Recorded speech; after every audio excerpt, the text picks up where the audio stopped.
Guys present popular OTT platform అయినటువంటి Amazon prime వీడియోలో 14 days girl friend ఇంట్లో అనే మూవీ అయితే స్ట్రీమ్ అవుతుంది కదా.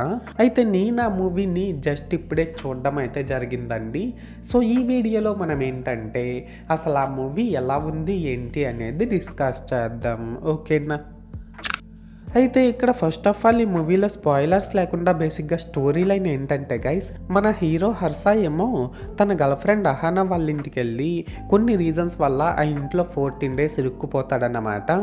అయితే ఇక్కడ ఏంటంటే గైస్, హర్ష అలా ఇరుక్కుపోయిన తర్వాత అసలు ఏం జరిగింది, తను మళ్ళీ బయటకు వచ్చాడా లేదా, వస్తే ఎలా వచ్చాడు, ఇలాంటివన్నీ కూడా మనమైతే మూవీలో చూడాల్సి ఉంటుంది. సో మొత్తానికి అర్థమైంది కదా స్టోరీ లైన్ ఏంటి అనేది. అయితే ఇప్పుడు ఈ మూవీ ఎలా ఉంది అనే విషయానికి వచ్చినట్లయితే గైస్, మూవీ అయితే పర్లేదండి, ఒకసారి అయితే చూసేయొచ్చు. అండ్ ఇప్పుడు ఈ మూవీలో నాకు కనిపించిన ప్లస్ పాయింట్స్ ఏంటంటే, ఈ మూవీలో మన హీరోయిన్ వాళ్ళ ఇంట్లో 14 డేస్ ఇరుక్కుపోవడం అనే కాన్సెప్ట్ అయితే బాగానే ఉందండి. అలాగే ఇందులో హీరోగా చేసిన అంకిత్ అండ్ హీరోయిన్గా చేసిన శ్రీయ, వీళ్ళిద్దరూ కూడా బాగానే పర్ఫార్మ్ చేశారు. ఎస్పెషల్లీ ఇందులో అంకిత్ చేసిన కామెడీ అయితే చాలా బాగుందన్నమాట. అండ్ ఇందులో యాక్ట్ చేసిన రిమైనింగ్ యాక్టర్స్ అందరూ కూడా పర్లేదు, వాళ్ళ క్యారెక్టర్స్కి తగ్గట్టు వాళ్ళు బాగానే పెర్ఫార్మ్ చేశారు. లాస్ట్గా ఏంటంటే గైస్, ఇందులో సినిమాటోగ్రఫీ, మ్యూజిక్, ప్రొడక్షన్ వాల్యూస్ ఇవన్నీ కూడా పర్లేదు, డీసెంట్గానే ఉన్నాయి.